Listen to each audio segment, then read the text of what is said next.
Hello friends, welcome back to my channel. ಹೇಗಿದ್ದೀರಾ? ಎಲ್ಲ ಚೆನ್ನಾಗಿದ್ದೀರಾ ಅಂದ್ಕೊಂಡು ಈ ವಿಡಿಯೋನ ಸ್ಟಾರ್ಟ್ ಮಾಡ್ತಾ ಇದ್ದೀನಿ. ತುಂಬ ದಿನದಿಂದ ವಿಡಿಯೋ ಹಾಕೋಕ್ಕಾಗಲಿಲ್ಲ, ಯಾಕಂದರೆ ನಾನು ಮೈಸೂರಿಗೆ ಹೋಗ್ಬಿಟ್ಟಿದ್ದೆ.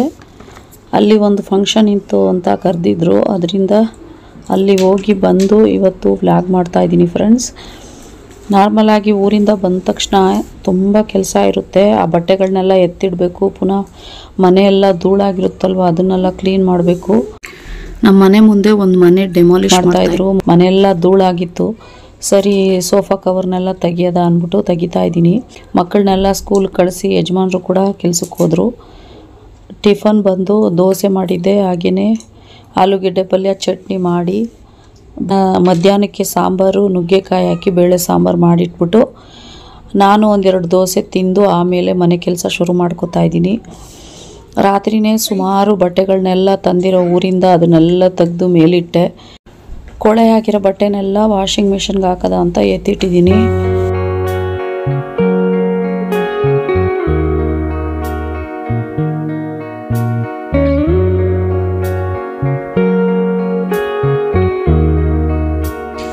ನೆಕ್ಸ್ಟು ಸೋಫಾಗೆ ಇಡ್ತೀವಲ್ಲ ಪಿಲ್ಲೋ, ಅದ್ರದ್ದು ಕವರ್ಸ್ ಎಲ್ಲ ತುಂಬ ಧೂಳಾಗಿತ್ತು. ಅದನ್ನು ತಟ್ಟಿದ್ರೆ ಸಾಕು ಧೂಳು ಜಾಸ್ತಿ ಹೋಗ್ತಾಯಿತ್ತು ಅಂತ ಅದು ಊರಿಂದ ಬಂದಮೇಲೆ ಇದನ್ನು ವಾಷಿಂಗ್ ಹಾಕೋದ ಅಂದ್ಕೊಂಡಿದ್ದೆ. ಸರಿ, ಹೆಂಗೋ ಮನೆ ಮುಂದೆ ಬಿಲ್ಡಿಂಗ್ ಎಲ್ಲ ಹೊಡೆದಾಗ್ತಾ ಇದ್ರಲ್ವ, ಅದ್ರದ್ದು ಧೂಳು ಕೂಡ ಅದರಲ್ಲಿ ತುಂಬ ಜಾಸ್ತಿ ಸೇರ್ಕೊಂಡಿತ್ತು ಅಂದ್ಬಿಟ್ಟು ಈಗ ತೆಗೆದು ಅದನ್ನೆಲ್ಲ ವಾಷಿಂಗ್ ಮಿಷನ್ಗೆ ಹಾಕಿದ್ದೀನಿ. ಇದಾದಮೇಲೆ ಡೈನಿಂಗ್ ಟೇಬಲ್ ಮೇಲೆ ಎಲ್ಲ ಟಿಫನ್ ಮಾಡಿ ಅದ್ರ ಮೇಲೆ ಇಟ್ಬಿಟ್ಟು ಹೋಗ್ಬಿಟ್ಟಿದ್ರು. ಅದಿಲ್ಲದೆ ರಾತ್ರಿ ಪ್ಲೇಟು ಊಟ ಮಾಡಿರೋದನ್ನು ಅಲ್ಲೇ ಇಟ್ಬಿಟ್ಟಿದ್ರು. ಅದರಲ್ಲಿರೋ ವೇಸ್ಟೇಜ್ನೆಲ್ಲ ತಗೊಂಡೋಗಿ ಡಸ್ಟ್ಬಿನ್ಗೆ ಹಾಕಿ ಈಗ ಡೈನಿಂಗ್ ಟೇಬಲು ಒಂದು ಕಡೆಯಿಂದ ಕ್ಲೀನ್ ಮಾಡಿಬಿಟ್ಟೆ. ನೆಕ್ಸ್ಟು ದಿವಾನ್ ಕವರ್ಸ್ನೆಲ್ಲ ಡಸ್ಟ್ ಹೋದ್ರಿ, ಅದನ್ನೇ ಸರಿ ಮಾಡಿ ಈಗ ಎಲ್ಲ ಬಟ್ಟೆನೂ ತೆಗೆದ್ಬಿಟ್ರೆ ಒಂದೇ ಸರಿ ಅಲ್ಲಿ ಪ್ಲೇಸ್ ಇರಲ್ಲ ಮೇಲೆ ಒಣಗಾಕೋಕ್ಕೆ. ಅದರಿಂದ ಒಂದೊಂದು ಸರಿಗೆ ಒಂದೊಂದನ್ನ ತೆಗೆದು ನಾನು ವಾಷಿಂಗ್ ಮಿಷನ್ಗೆ ಹಾಕೋದು. ಅದರಿಂದ ಇವತ್ತು ದಿವಾನ್ ಕವರ್ನೆಲ್ಲ ತೆಗಿಲಿಲ್ಲ, ಇನ್ನೊಂದು ದಿನ ತೆಗಿಯೋದ ಅಂದ್ಬಿಟ್ಟು ಅದನ್ನು ಧೂಳು ಮಾತ್ರ ಒದ್ರಿ ಅದನ್ನೇ ಸರಿ ಮಾಡಿ ಈಗ ಮನೆಯನ್ನೆಲ್ಲ ಕ್ಲೀನಾಗಿ ಕಸ ಗುಡಿಸ್ಕೊಂಡು ಬರ್ತಾಯಿದ್ದೀನಿ.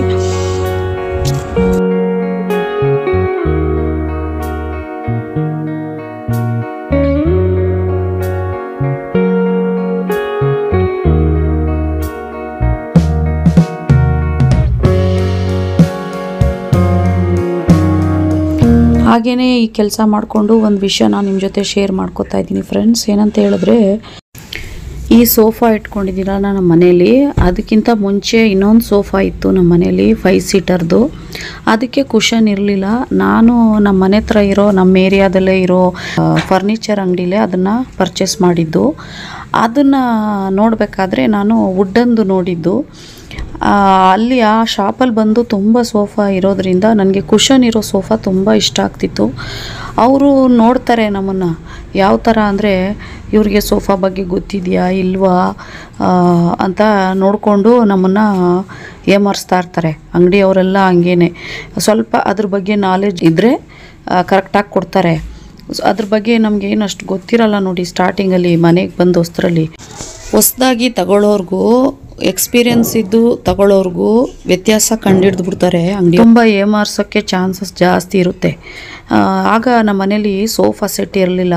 ಆಗ ತಗೊಳ್ಳೋದ ಅಂತ ಆ ಅಂಗಡಿಗೆ ಹೋದಾಗ ಅವ್ರು ಏನು ಮಾಡಿದ್ರು, ನಮ್ಮನ್ನು ನೋಡಿಕೊಂಡ್ರು. ಇವ್ರಿಗೆ ಅದ್ರ ಬಗ್ಗೆ ನಾಲೆಡ್ಜ್ ಅಷ್ಟಿಲ್ಲ ಅಂದ್ಬಿಟ್ಟು ತುಂಬ ಕಡಿಮೆ ರೇಟೇ ಇರೋ ಸೋಫಾನೇ ನನಗೆ ತುಂಬ ಬೆಲೆ ಹೇಳ್ತಾಯಿದ್ರು. 19,000 ಹೇಳ್ತಾಯಿದ್ರು. ಕುಷನ್ ಇರೋ ಸೋಫಾ ನನಗೆ ಇಷ್ಟ ಆಗ್ತಿತ್ತು. ಅದನ್ನೆಲ್ಲ 23,000 26,000 ಅಂತ ಹೇಳ್ತಾಯಿದ್ರು. ಆ ಟೈಮಲ್ಲಿ ನಮ್ಮ ಹತ್ರ ಸ್ವಲ್ಪ ಕಡಿಮೆ ಇತ್ತು ಅಮೌಂಟು ಅಂತ ತುಂಬ ಗೋಗರ್ದು ಸ್ವಲ್ಪ ಕಡಿಮೆ ಮಾಡ್ಕೊಳ್ಳಿ ಅಂತ ಹೇಳಿ ಒಂದು ಸೋಫಾನ ಬುಕ್ ಮಾಡ್ದು. ಅದಕ್ಕೆ ಕುಷನ್ ಇರಲಿಲ್ಲ. ಕುಷನ್ ಇರೋ ಸೋಫಾ ಜಾಸ್ತಿ ಹೇಳ್ತಾವ್ರಲ್ಲ ಅಂದ್ಬಿಟ್ಟು ಇಲ್ಲದೆ ಇರೋ ಸೋಫಾನ ತಗೊಂಡೆ. ಅದ್ರದ್ದು ಕೈ ಇಡೋ ಜಾಗ ಎಲ್ಲ ಬಂದು ವುಡ್ಡಂದಿತ್ತು. ಸರಿ ತಗೊಂಡು ಮನೆಗೆ ತಂದು ಹಾಕಿದ್ರು. ಅದು ಮಕ್ಕಳಿರೋದ್ರಿಂದ ನನಗೆ ಅವ್ರೇನು ಮಾಡಿದ್ರು, ಈ ಚಪಾತಿ ಎಲ್ಲ ಸುಡ್ತಾರಲ್ಲ ಸೌಟು, ಅದರಲ್ಲಿ ತಗೊಂಡು ಬಂದು ಆಡ್ಕೊಂಡು ಅದರಲ್ಲೆಲ್ಲ ವುಡ್ಡನ್ ಮೇಲೆ ಹೊಡೆದು ಮಾರ್ಕ್ ಆಗಿಬಿಟ್ಟಿತ್ತು. ಫುಲ್ಲು ಮಾರ್ಕು ಚೆನ್ನಾಗಿ ಕಾಣಿಸ್ತಿತ್ತು. ಅದಾದಮೇಲೆ ತಂದು ವಸ್ತ್ರಲ್ಲೇ ಸ್ವಲ್ಪ ಎಲ್ಲ ಕಡೆ ಸ್ವಲ್ಪ ಡ್ಯಾಮೇಜ್ ಇತ್ತು. ಯಾಕಪ್ಪ ಈ ಥರ ಮಾಡಿಬಿಟ್ಟಿದ್ದಾರಲ್ಲ ಅಂತ ಕೇಳಿದ್ದಕ್ಕೆ, ಈಗ ತರಬೇಕಾದ್ರೆ ಶಿಫ್ಟಿಂಗ್ ಮಾಡಬೇಕಾದ್ರೆ ಈಗ ಆಗಿದ್ದು ಅಂತ ಹೇಳ್ಬಿಟ್ರು. ನಾವು ಟಚಪ್ ಮಾಡ್ತೀವಿ ಮೇಡಮ್ ಅಂತ ಹೇಳಿ ಬರಲೇ ಇಲ್ಲ. ಸರಿ 15,000 ರೂಪಾಯಿ ಬಿಲ್ ಮಾಡಿದರು ಅಂತ ಕೊಟ್ಬಿಟ್ಟೆ. ಅದಾದಮೇಲೆ ಒಂದು 3-4 ವರ್ಷ ಆದಮೇಲೆ ನನ್ನ ತಂಗಿ ತಗೊಂಡ್ಳು ಸೋಫಾನ. ಅವಳು ನಮ್ಮ ಮನೆ ಹತ್ರ ತಗೊಳ್ಳಿಲ್ಲ, ನಾನು ತಗೊಂಡಿರೋದ್ರಿಂದ ಅಲ್ಲಿ ಬೇಡ ಏಮರ್ಸ್ತಾರೆ ಅಂತ ಬಾನ್ಸ್ವಾಡಿ ಅಂತ ಬರುತ್ತೆ, ಅಲ್ಲಿ ಸ್ವಲ್ಪ ಫರ್ನಿಚರ್ ಅಂಗಡಿ ಎಲ್ಲ ಸಿಗುತ್ತೆ, ಅಲ್ಲಿ ಹೋದ್ಲು. ಅಲ್ಲೂ ಸಿಗಲಿಲ್ಲ ಅಂದ್ಬಿಟ್ಟು ಶಿವಾಜಿ ನಗರಕ್ಕೆ ನಮ್ಮ ಅಣ್ಣ ಕರ್ಕೊಂಡು ಹೋದ. ಫಸ್ಟು ನಮ್ಮ ಅಣ್ಣ ಚೆನ್ನಾಗಿ ಮಾತಾಡಿಸ್ತಾ ಇದ್ನಲ್ಲ, ಆಗ ನಮ್ಮ ತಂಗಿ ಏನು ಮಾಡಿದ್ಲು, ಅವನಿಗೆ ಸ್ವಲ್ಪ ನಾಲೆಡ್ಜ್ ಇತ್ತು ಆ ಸೋಫಾ ಬಗ್ಗೆ ಎಲ್ಲ. ಆಗೇನು ಮಾಡ್ದೆ, ಕುಷನ್ ಇರೋ ಸೋಫಾ ಸೆಟ್ಟೆ ನಾನು 15,000 ಕೊಟ್ಟಿದ್ದೀನಲ್ವ, ಅದೇ ರೇಟ್ಗೆ ಅವರು ಸೋಫಾ ಕುಷನ್ ಇರೋ ಸೋಫಾನೇ ತಗೊಂಡ್ರು. ಆಗ ನಾನೇನು ಮಾಡಿದೆ, ಅಯ್ಯೋ ನನಗೆ ಗೊತ್ತಿಲ್ಲದೆ ಮನೆ ಹತ್ರ ಇರೋ ಶಾಪಲ್ಲಿ ಕಡಿಮೆ ಇರೋ ಸೋಫಾನೆಲ್ಲ ಜಾಸ್ತಿ ಕೊಟ್ಬಿಟ್ಟಿದ್ದೀನಿ ಅಂತ ಹೇಳ್ತಾ ಇದ್ದೆ. ಆಗ ಅಯ್ಯೋ ಅಣ್ಣ ನಿನ್ನನ್ನೇ ಕರ್ಕೊಂಡು ಬರಬೇಕಾಗಿತ್ತು, ನೋಡು ಎಷ್ಟು ಚೆನ್ನಾಗಿ ತಗೊಟ್ಟಿದ್ಯಲ್ಲ ಅಂತ ಹೇಳ್ತಾ ಇದ್ದೆ. ಆಗ ಅವನಂದ ಹೌದಮ್ಮ ಅಂತ ಹೇಳ್ದ.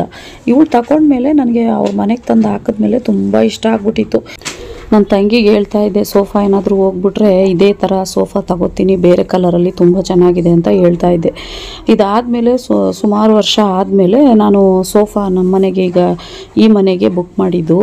ಈ ಸೋಫಾ ತೊಗೊಳ್ಬೇಕಾದ್ರೂ ಅಷ್ಟೇ, ಶಿವಾಜಿನಗರಕ್ಕೆ ಯಾಕೆ ಅಷ್ಟು ದೂರ ಹೋಗಬೇಕು ಅಂದ್ಬಿಟ್ಟು ಬಾನ್ಸ್ವಾಡಿಲೇ ತಗೊಳ್ಳೋದ ನಮ್ಮ ಮನೆ ಹತ್ರ ಇರೋ ಅಂಗಡಿಲೇ ಅಂದ್ಬಿಟ್ಟು ಸ್ವಲ್ಪ ಮುಂದೆ ಇದೆ, ಒಂದು 7-8 ಸ್ಟಾಪ್ ಮುಂದೆ. ಅಲ್ಲೋದೆ, ಅಲ್ಲೋಗಿ ನೋಡಿದ್ರೆ ಶಾಪ್ ಇತ್ತು, 3 ಅಂಗಡಿ ಇತ್ತು. ನೋಡಿ ನಮ್ಮ ಹಣೆ ಬರ ಹೆಂಗೈತೆ ಅಂದರೆ, ಎಲ್ಲರ ಹತ್ರನೂ ಏಮಾರು ಅಂತಾರಲ್ಲ ಆ ಥರ. ಒಂದು ಸರಿ ನಾಲೆಜ್ ಇತ್ತಲ್ವಾ, ಪುನಃ ಹೋಗಿ ತಿರ್ಗಾ ಸಿಕ್ಕಾಕೊಂಡೆ. ಈ ಸೋಫಾ ತೊಗೋಬೇಕಾದ್ರೆ ಫುಲ್ಲು ಬುಕ್ ಮಾಡಿದೆ. ಈ ಸೋಫಾನೆಲ್ಲ ಬುಕ್ ಮಾಡಿದ್ಮೇಲೆ ಕುಷನ್ ಒಳಗಡೆ ಇರೋ ಕಾಟನು ಅದು ಯಾವ ರೀತಿ ಇದೆ ಅಂತ ನೋಡಲಿಲ್ಲ ನಾನು. ವೈಟ್ ಕಾಟನ್ ಹಾಕ್ಬೇಕಂತೆ, ನಾನು ಗಮನಿಸ್ಲಿಲ್ಲ. ಫಸ್ಟ್ ಟೈಮ್ ಅಲ್ವಾ ತಗೋತಾರದು ಅಂದ್ಬಿಟ್ಟು ಆಮೇಲೆ ಬುಕ್ ಮಾಡಿಬಿಟ್ಟು ಬಂದ್ಬಿಟ್ಟೆ. ಅವನು ಸ್ವಲ್ಪ ಕಡಿಮೆ ಮಾಡ್ಕೊಂಡ. ಈಗ 16,000 ರೂಪಾಯಿ ಸೋಫಾ ಅಂದರೆ 14,500 ಮಾಡ್ಕೊಂಡ. ಓ ಬಿಡಪ್ಪ, ಕುಷನೆಲ್ಲ ಬರ್ತಾಯಿತ್ತಲ್ಲ ಅಂದ್ಬಿಟ್ಟು ಸಂತೋಷಕ್ಕೆ ಮನೆಗೆ ಬಂದ್ಬಿಟ್ಟು ಬುಕ್ ಮಾಡಿಬಿಟ್ಟು ನನ್ನ ಹತ್ರನೇ ದುಡ್ಡು ಇಸ್ಕೊಂಡ. ಎಲ್ಲ ನನ್ನ ಹತ್ರನೇ ಮಾತಾಡಿದ್ದು, ನೀವೇ ಕೊಡಬೇಕು ಲಕ್ಷ್ಮಿ, ನೀವು ಹೆಣ್ಮಕ್ಳು ಅಂದ್ಬಿಟ್ಟು ನಮ್ಮ ಹತ್ರನೇ ತಗೊಂಡು ಆಮೇಲೆ ಚೆನ್ನಾಗಿ ಮಾತಾಡಿಸಿ ಎಲ್ಲ ಕಳಿಸ್ಬಿಟ್ರು. ನಾನು ನಮ್ಮ ತಂಗಿ ಹತ್ರ ಬಂದು ಹೇಳಿದೆ, ಈ ಥರ ಎಲ್ಲ ಬುಕ್ ಮಾಡ್ದಪ್ಪ, ಈ ಸರಿನಾದರೂ ಕುಷನ್ ಬರುತ್ತೆ ಅಂತ ಹ್ಯಾಪಿಯಾಗಿದ್ದೆ. ಆ ಟೈಮಲ್ಲಿ ಊರಲ್ಲಿ ಏನೋ ಫಂಕ್ಷನ್ ಇತ್ತು ಅಂತ ಹೋಗೋ ಟೈಮಲ್ಲಿ ಸಡನ್ನಾಗಿ ನೈಟ್ 9 ಗಂಟೆಲಿ ಟ್ರೈನ್ ಹತ್ರ ನಿಂತಿದ್ದೀವಿ. ಆಗ ಫೋನ್ ಮಾಡ್ದೆ, ಮೇಡಮು ನಿಮ್ಮದು ಸೋಫಾ ತಂದು ಹಾಕ್ಬಿಡ್ತೀನಿ ಅಂತ. ಆಗ ನಾನು, ಸೋಫಾ ತಂದಾಕ್ತೀರಾ, ಈ ರಾತ್ರಿ ಯಾರೂ ಇಲ್ವಲ್ಲ, ನಮ್ಮ ಯಜಮಾನ್ರು ಮಾತ್ರ ಇರೋದು ಅಂದರೆ, ಮೇಡಮ್ ತಂದಾಕ್ಬಿಡ್ತೀವಿ, ಯಾಕೆ ಇಷ್ಟು ಅರ್ಜೆಂಟ್ ಮಾಡ್ತಾವ್ರಲ್ಲ ಅಂದ್ಕೊಂಡೆ. ಅದು ಸೋಫಾ ಜೊತೆಗೆ ಕಾಟು ಕೂಡ, ಡಬಲ್ ಕಾಟ್ ಕೂಡ ಆರ್ಡ್ರ್ ಮಾಡಿದ್ದೆ. ಆ ಟೈಮಲ್ಲಿ ಡಬಲ್ ಕಾಟ್ದು ಇನ್ನೊಂದು ದಿನ ಹೇಳ್ತೀನಿ ನಿಮಗೆ ಆ ವಿಷಯನ. ಸೋಫಾದ ಮಾತ್ರ ಇವತ್ತು ಹೇಳ್ತಾ ಇರೋದು. ಫ್ರೆಂಡ್ಸ್, ಈ ವಿಡಿಯೋ ಬಂದು ಮಾತಾಡ್ತಾ ಇರೋದು ಲಾಂಗ್ ಆಗುತ್ತೆ ಅಂತ. ನೆಕ್ಸ್ಟ್ ವಿಡಿಯೋದಲ್ಲಿ ಇದ್ರದ್ದು ಕಂಟಿನ್ಯೂ ಸೋಫಾ ಅದೆಲ್ಲ ಹೇಳ್ತೀನಿ ಫ್ರೆಂಡ್ಸ್. ಈಗ ಏನು ನಡೀತಾ ಇದೆ ಅಂದರೆ, ಮಕ್ಕಳಿಗೆ ಸ್ಕೂಲಲ್ಲಿ ಸ್ಪೋರ್ಟ್ಸ್ ಡೇ ಇಟ್ಟಿದ್ರು. ಸ್ಕೂಲಲ್ಲಿ ಸ್ವಲ್ಪ ಪ್ಲೇಸು ಗ್ರೌಂಡು ಚಿಕ್ಕದಾಗಿರೋದ್ರಿಂದ ಸಪ್ರೇಟಾಗಿ ಗ್ರೌಂಡ್ ತಗೊಂಡು ಅಲ್ಲಿ ಮಕ್ಕಳನ್ನ ಆಡಿಸ್ತಾಯಿದ್ರು. ಅವತ್ತೊಂದು ದಿನ ಫುಲ್ಲು ನಾನು ಸ್ಪೋರ್ಟ್ಸ್ ಡೇಲೇ ಇದ್ದೆ. ಇದ್ರ ಜೊತೆಗೆ ವಿಡಿಯೋನ ಕೂಡ ಎಂಡ್ ಮಾಡ್ಕೋತಾ ಇದ್ದೀನಿ. ಈ ವಿಡಿಯೋ ಹೇಗಿತ್ತು ಅಂತ ದಯವಿಟ್ಟು ಕಮೆಂಟ್ ಮೂಲಕ ತಿಳಿಸಿ. ವಿಡಿಯೋ ಇಷ್ಟ ಆದರೆ ಲೈಕ್ ಮಾಡಿ, ಕಮೆಂಟ್ ಮಾಡಿ, ಶೇರ್ ಮಾಡಿ. ಪ್ಲೀಸ್ ಸಬ್ಸ್ಕ್ರೈಬ್ ಮಾಡೋದನ್ನ ಮರಿಬೇಡಿ. ನೆಕ್ಸ್ಟ್ ವಿಡಿಯೋದಲ್ಲಿ ಸಿಗ್ತೀನಿ. Thank you for watching. Bye.